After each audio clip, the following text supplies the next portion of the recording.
आपको बता दें कि हरियाणा में 1 अक्टूबर को चुनाव होने हैं। जैसे ही चुनाव की घोषणा हुई, राजनीतिक पार्टियों के साथ-साथ पार्टियों से टिकट की दावेदारी करने वाले नेताओं ने भी अपनी हलचल तेज कर दी है। इसी कड़ी में नारनौल से रिटायर्ड आईएएस विकास यादव ने कांग्रेस की टिकट पर दावेदारी जताई है। उनकी एंट्री के साथ ही नारनौल से कांग्रेस टिकट की दावेदारी करने वाले नेताओं के साथ-साथ विपक्षियों की भी चिंता बढ़ गई है। सरल स्वभाव के विकास यादव का नारनौल के लोगों से काफी जुड़ाव रहा है। नारनौल के समीपवर्ती गांव नीरपुर के रहने वाले रिटायर्ड आईएएस ने अपने कार्यकाल के दौरान काफी अहम पदों पर रहते हुए लोगों की सेवा की है और अब राजनीति में आकर लोगों की सेवा करने का मन बना चुके हैं। राजनीतिक विशेषज्ञों के अनुसार अगर कांग्रेस विकास यादव को अपना उम्मीदवार बनाती है तो नारनौल में एक दिलचस्प मुकाबला देखने को मिल सकता है।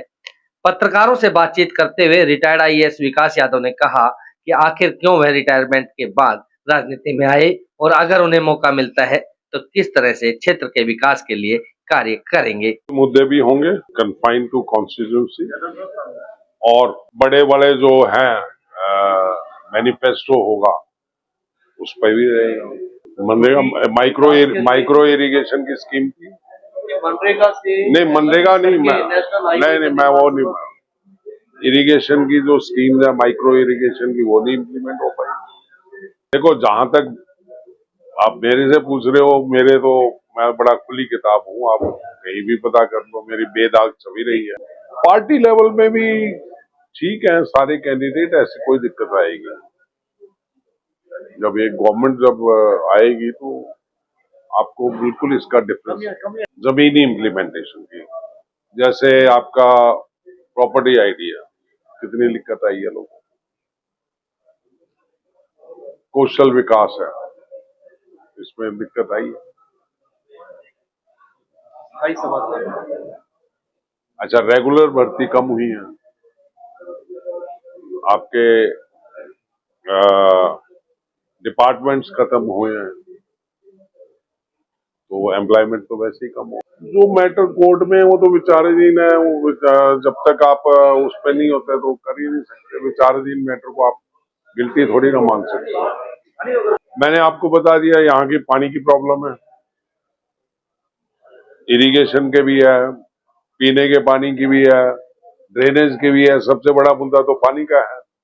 अब जैसे आप कह रहे थे कि क्या, अब मैं आपको बताता हूं, जो महावीर चक्कर, परमवीर चक्कर, वीर चक्कर हैं, उनकी एन्युटी होती है, सरकार पैसे देती है हर साल। अब 2014 के बाद कोई एन्युटी बढ़ी नहीं है। ये यहाँ तो फौज के आदमी है।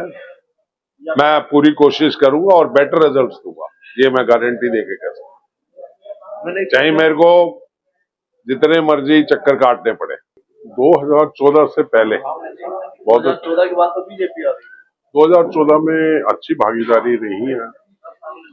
अब आपके सबसे पहले तो थर्मल प्लांट्स ही आप देख लीजिएगा, यमुनानगर में बढ़ा, खेदर में बढ़ा, हिसार में बढ़ा, उसके बाद कोई थर्मल प्लांट आया ही नहीं। नहीं, ऐसी बात नहीं है। अब जैसे आप वैसे ही पीडब्ल्यूडी की बात कर रहे हैं, तो अब जैसे दादरी रोड ही ले लीजिएगा, तो दादरी रोड उसमें कई बॉटलनेक्स थी, क्योंकि पहले ये नेशनल हाईवे डिक्लेयर हो रहा था, तो इसलिए जैसे वो नहीं हो पाया।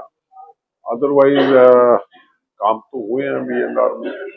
देखो, जो आज की जो रोड्स बनी है, ये प्लानिंग तो पूरी कांग्रेस गवर्नमेंट की थी। ये जो नेशनल हाईवे प्रोजेक्ट में इम्प्लीमेंटेशन में टाइम लगता है, तो बेसिकली ये जितना भी था आपका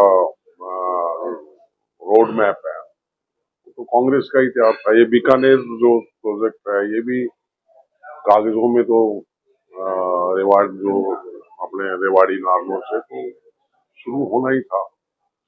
और जो एक मॉडल होता है प्राइवेट पब्लिक पार्टनरशिप, वो कांग्रेस के टाइम में ही बना था।